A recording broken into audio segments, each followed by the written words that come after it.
Hey, what's up, everyone?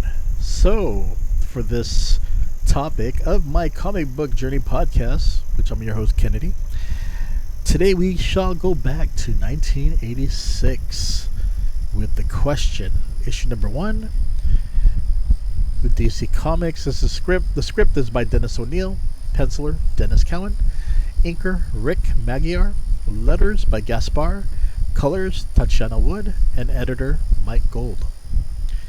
So let us begin. In 1967, the character, the question, was created by writer and artist Steve Ditko, which many of you know for his work from Spider-Man.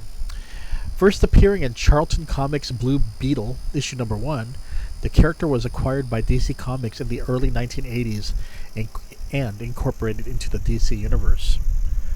When the character first debuted, the setting was in Hub City and featured an outspoken and aggressive investigative journalist named Vic Sage. The character appeared in DC Comics' Crisis on Infinite Earths in 1985 and also the 3-issue arc to revive Blue Beetle. But it was the 1987 solo series written by Dennis O'Neil and drawn by Dennis Cowan that would captivate readers. With a total of 36 issues published and 5 quarterly specials, the question has appeared on animated series such as the New Batman Adventures, Justice League, Unlimited, Batman, the Brave and the Bold, and Hub City has been mentioned in the CW series Arrow and Legends of Tomorrow. He also appeared in Lego Batman 3 Beyond Gotham. Let's go back. Go back at the times before 52 and the New 52, when Dennis O'Neil and Dennis Cowan was working on the question, and a series that earned Cowan and inker Rick Magyar a nomination for an Eisner Award for Best Art Team back in 1988 to 1989. This was a series that I think about when the question is brought up. Raw, dark, violent, corrupt, Hub City is nothing like Metropolis or Gotham. In fact, let me show you just a little artwork from this comic book. Let's see here. There you go. You can see how he works right here with his maths. You really don't get to see his full face. You get to see him with the mask pretty much, but this first issue featured the question infiltrating a thug's hideout and wanting a videotape. Next thing we see Victor Sage going on the air and running the tape that features Mitchell Duhan, commissioner of schools involved in blackmail, and a man known as the Reverend watching the news air. Let me put this back to the cover. We see the stoic Age, or Charles Victor Saz, visiting the man who has created the question's mask, and to find out why the mask is starting to slip. We also learn how the mask is affixed to Victor's face and the chemicals used. But we also learn his desire to clean up Hub City. But with Victor causing problems on the newscast, he now has become a target.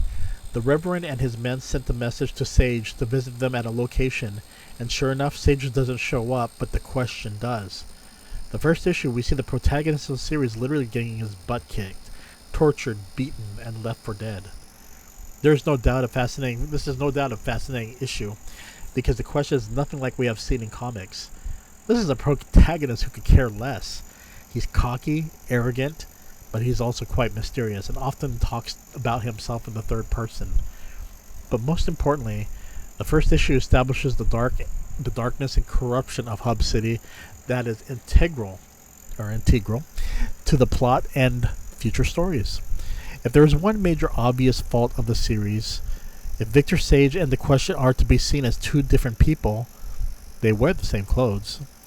It's not hard to see that both men are the same people, and it frustrated me, similar to watching a Scooby-Doo animated series and seeing each of them always wearing the same clothes all the time, and wondering if they own any other clothes in their wardrobe.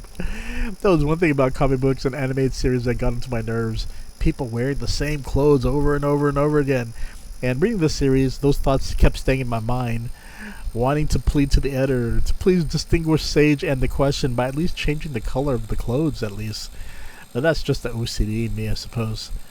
Otherwise, the question is one of the coolest that wasn't subjected to the comic code back in the 1980s. Also utilized better paper than most of the comics that were released in the 80s. But if you had the chance to read this series, definitely check it out. It's definitely different, and this is predating the Vertigo comic books, and during a time when you can escape from the Comic Code Authority and do something a little bit more dark and violent. So, but this is DC Comics, The Question, issue number 1. Back then, 1986, at $1.50. That is pretty cheap, considering it was printed on way better paper. But yeah, that is The Question. Definitely one of my favorites. Okay, everyone, you take care. I'll see you later. Wink, wink, and see you later, everyone. Bye bye.